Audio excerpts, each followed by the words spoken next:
दोस्तों, जैसा कि सीबीएसई के क्लास 10th वाले बच्चों का पहला मेन सब्जेक्ट का पेपर 27 अप्रैल को इंग्लिश का है और ये पहला एग्जाम अच्छा जाना काफ़ी ज़्यादा इम्पॉर्टेंट है क्योंकि इसका इम्पैक्ट आपको आने वाले सब्जेक्ट में देखने को मिलेगा। तो प्यारे बच्चों, ये वीडियो में मैं यही बताऊंगा कि आप सभी आउट ऑफ 40 37 से लेकर 40 तक कैसे स्कोर कर सकते हैं अपने इंग्लिश के एग्जाम में, क्योंकि इंग्लिश में टीचर ना 1 मार्क्स तो बच्चे का काट ही लेता है, जल्दी फुल मार्क्स नहीं दिया जाता है। इसलिए मैंने 37 से लेकर 40 मार्क्स बोला है आउट ऑफ 40, यानी आपको अराउंड 90 to 99% तक कैसे स्कोर करें।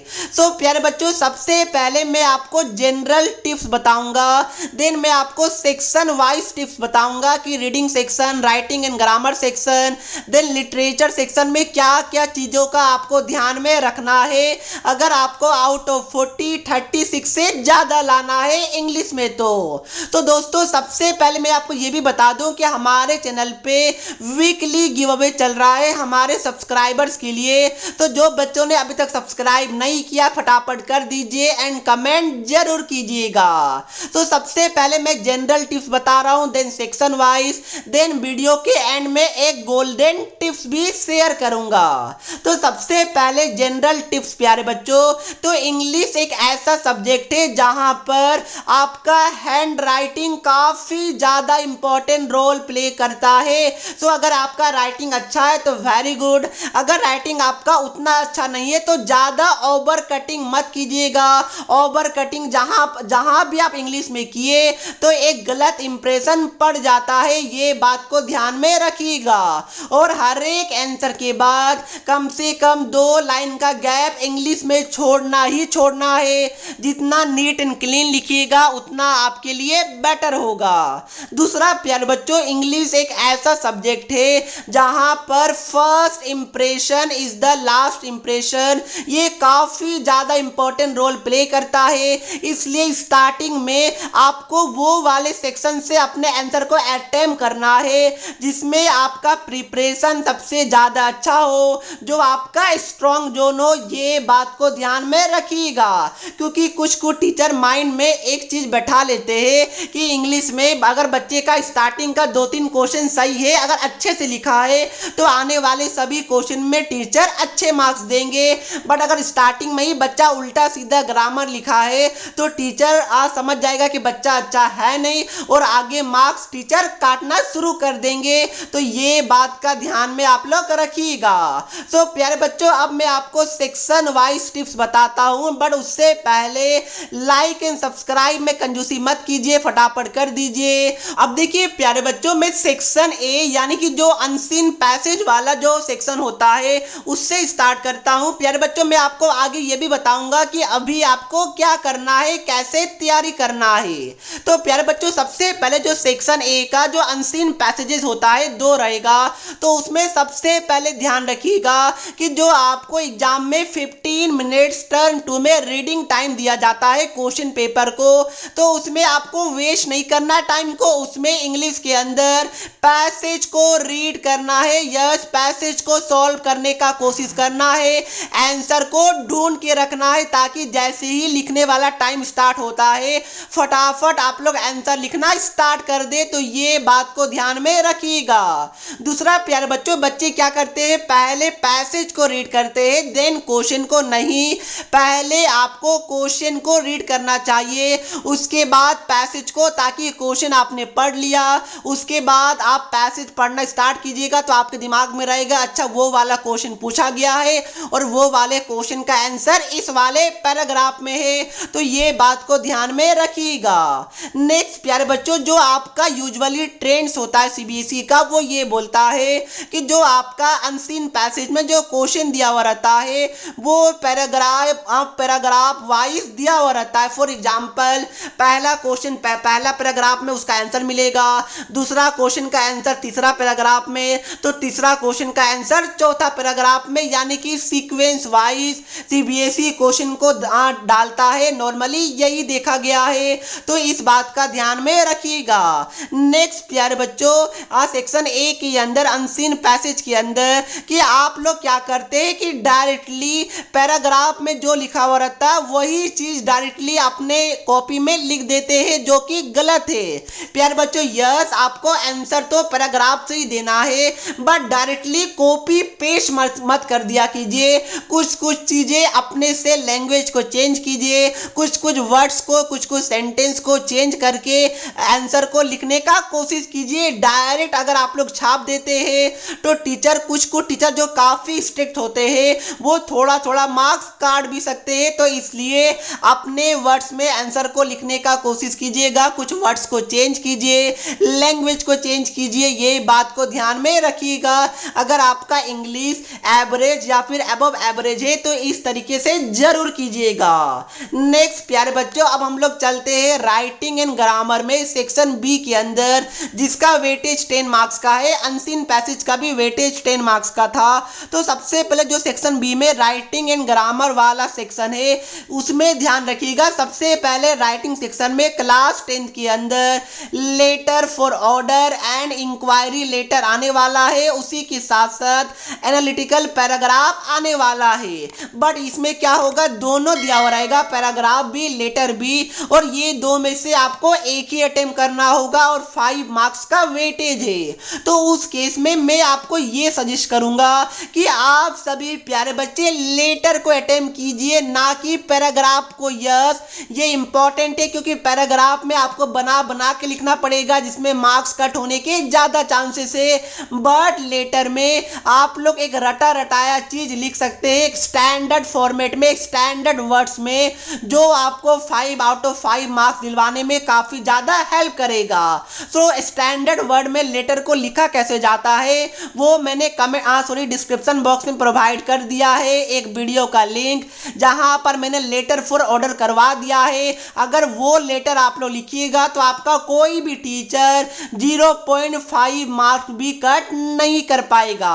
बट हाँ, एक बात ध्यान रखिएगा कि अगर लेटर काफी ज्यादा हार्ड वाला आ गया और पैराग्राफ आपको इजी लग रहा है तो डेफिनेटली उस केस में पैराग्राफ ही अटेम्प्ट कीजिएगा। बट लेटर हार्ड आता है नहीं, इसलिए मैं आपको सजेस्ट करूंगा कि लेटर को ही अटेम्प्ट किया कीजिए, क्योंकि ऑर्डर वाला लेटर और इंक्वायरी लेटर दोनों इजी लेटर है। क्या लेटर टू एडिटर रहता तब अलग बात था, बट ऑर्डर वाला और इंक्वायरी दोनों इजी लेटर है। नेक्स्ट प्यारे बच्चों, जो राइटिंग सेक्शन है उसमें ध्यान रखिएगा कि एक ही सॉल्यूशन है, आपको टेंस पढ़ना पड़ेगा। टेंसेस, TENSES, टेंस, ये वाला टेंस की बात कर रहा हूं। तो टेंस में आपका अगर अच्छा कमांड होता है तो ग्रामर के मैक्सिमम क्वेश्चन को आप लोग कर लीजिएगा। सो डेफिनेटली यूट्यूब में काफी वीडियो है, तो टेंस पढ़ना स्टार्ट कीजिए।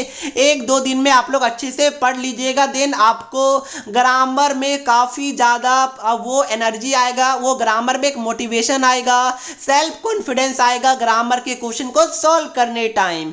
और ज्यादा से ज्यादा आपको ग्रामर के क्वेश्चन का प्रैक्टिस करना है। यही ग्रामर का क्या है, सॉल्यूशन है और स्ट्रेटजी है कि टेंस पढ़िए, देन ज्यादा से ज्यादा क्वेश्चन को प्रैक्टिस कीजिए। अब हम लोग सेक्शन सी लिटरेचर सेक्शन का बात कर लेते हैं, जिसका वेटेज सबसे ज्यादा है। आउट ऑफ 40 मार्क्स 20 मार्क्स का क्वेश्चन लिटरेचर से आ रहा है और जिसका मैक्सिमम बच्चे को वेट था। तो प्यारे बच्चों, सबसे पहले मैं बता दूं कि इंग्लिश में जो लिटरेचर सेक्शन है उसमें ग्रामर मिस्टेक्स के भी मार्क्स कट होते हैं, ये बात को ध्यान में रखिएगा। अगर आपका 2 से ज्यादा ग्रामर मिस्टेक क्वेश्चन के अंदर है, आंसर के अंदर है, तो आपके 0.5 मार्क्स कट कर सकता है टीचर, ये उनके पास राइट्स होता है। तो प्यारे बच्चों, सबसे पहले देखिए, इंग्लिश में मैं ये ऑब्जर्व करता हूं कि बच्चे क्या करते हैं कि डायरेक्ट एग्जाम से 2-4 दिन पहले बस हिंदी समरी यूट्यूब से देख लेते हैं और उनको लगता है कि वो एग्जाम में जाकर हिंदी को इंग्लिश में ट्रांसलेट करके लिख देंगे। बट क्या ये सही अप्रोच है? द आंसर इज नो, ये गलत अप्रोच है। प्यारे बच्चों, अगर आपका इंग्लिश एवरेज है या फिर बिलो एवरेज है, आपका ग्रामर मिस्टेक्स काफी होता है आंसर को लिखने टाइम में, तो उस केस में आप डायरेक्ट ऐसा कैसे कर सकते हैं? अदरवाइज जब आपकी टीचर कॉपी को चेक करेंगे तो उनको तो बस ग्रामर मिस्टेक दिखेगा और वो गोला गोला गोला लगाता रहेगा, क्योंकि सीबीएसई में रूल है कि अगर 2 से ज्यादा ग्रामर मिस्टेक होगा एक को आंसर के अंदर तो टीचर 5 मार्क कट कर सकता है, ये उनके पास राइट से। नहीं भी करे तो चलेगा, बट राइट है, स्ट्रिक्ट मिल गया टीचर तो क्या कीजिएगा। तो आपको डायरेक्ट हिंदी समरी तो देखना, चलिए कोई बात नहीं, हिंदी समरी देखिए, ये इंपॉर्टेंट है, बट उसके साथ साथ आप लोग जो इंपॉर्टेंट लाइंस होता है हर एक चैप्टर का, जो समरी होता है इंग्लिश में, उसको लर्न कीजिए। यस सर, लर्न करना होगा, अरे कीजिए ना, 4-5 लाइन का समरी मिलता है, मैं भी आपको प्रोवाइड करूंगा। प्यारे बच्चों, ऐसे लाइन जो काफी ज्यादा इंपॉर्टेंट है, जो आप सभी क्वेश्चन में यूज कर सकते हैं, वैसा लाइन को आपको याद करने का जरूरत है, रट लीजिए अगर आपका इंग्लिश उतना अच्छा नहीं है। क्योंकि अगर आप स्टैंडर्ड वर्ड्स में अपने आंसर को लिखिएगा तो एक अच्छा इंप्रेशन जाता है ना, टीचर को लगता है कि हाँ भाई कि बच्चा इंग्लिश में अच्छा है। क्योंकि देखिए नेक्स्ट में पॉइंट में मैंने यही लिखा है कि अगर आप अपने वर्ड्स में लिखिएगा तो आप टीचर को मौका दे रहे हैं मार्क्स काटने का। क्योंकि आप क्लास 10 के बच्चे हैं, तो टीचर ये एक्सपेक्ट करता है ना कि आप एटलीस्ट क्लास 10 के लेवल का इंग्लिश लिखिएगा। अगर आप क्लास 4 के बच्चों की तरह आप ग्रामर मिस्टेक कर रहे हैं, इजी इजी वाला लैंग्वेज सही नहीं है, बच्चा वाला लैंग्वेज है, कोई भी आपने स्टैंडर्ड वर्ड्स का यूज नहीं किया, तो टीचर को तो आप मौका दे रहे हैं मार्क्स काटने का। इसलिए आपको समरी को भी लर्न करना होगा, कुछ इंपॉर्टेंट लाइंस को जो आने वाले वीडियो में मैं आपको प्रोवाइड करूंगा, ये बात को ध्यान में रखिएगा। बस हिंदी समरी मत देखिए, उसके साथ साथ कुछ लर्न भी कीजिए, ये इंपॉर्टेंट है। और प्यारे बच्चों, इसी के साथ जो गोल्डन टिप्स है वो ये है कि जिस दिन आपका पेपर होगा 27 अप्रैल को, उस टाइम जो आपने स्टैंडर्ड वर्ड को यूज किया, तभी तो मैं आपको बोल रहा हूं कि स्टैंडर्ड वर्ड कुछ इंपॉर्टेंट लाइन से जो आपने लिखा है उसको आपको अंडरलाइन करना है। मतलब क्या हो गया कि ऐसा वर्ड, ऐसा लाइन जो आप चाहते हैं कि आपके कॉपी चेकर, आपके टीचर उसको रीड करे, वैसे वर्ड्स को, वैसे लाइन को आपको अंडरलाइन करना है। किससे अंडरलाइन करना है? पेंसिल से, क्योंकि ब्लैक पेन अलाउड नहीं है, और ब्लू पेन से आंसर लिखना है, और ब्लू पेन से अगर अंडरलाइन कीजिएगा तो अच्छा नहीं दिखेगा। इसलिए आपको पेंसिल से क्या करना है? अंडरलाइन करना है। काफी अच्छा इंपैक्ट डालता है, और टीचर वो लाइन को, वो वर्ड्स को पढ़ेगा तो वो खुश हो जाएगा, और आपको डेफिनेटली इसका फायदा देखने को मिलेगा। तो प्यारे बच्चों, इसी के साथ मैंने स्टार्टिंग में general tips, then section wise tips, then golden tips, ये 3 पार्ट में मैंने ये वीडियो को कवर अप कर दिया।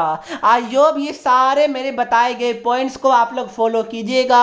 अगर कीजिएगा तो डेफिनेटली आपका 36 प्लस जरूर आएगा आउट ऑफ 40, ये बात को ध्यान में रखिएगा।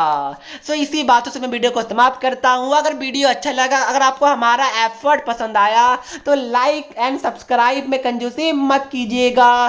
तो मिलते हैं नेक्स्ट वीडियो में, तब तक के लिए पढ़ते रहिए। जय हिंद, जय भारत।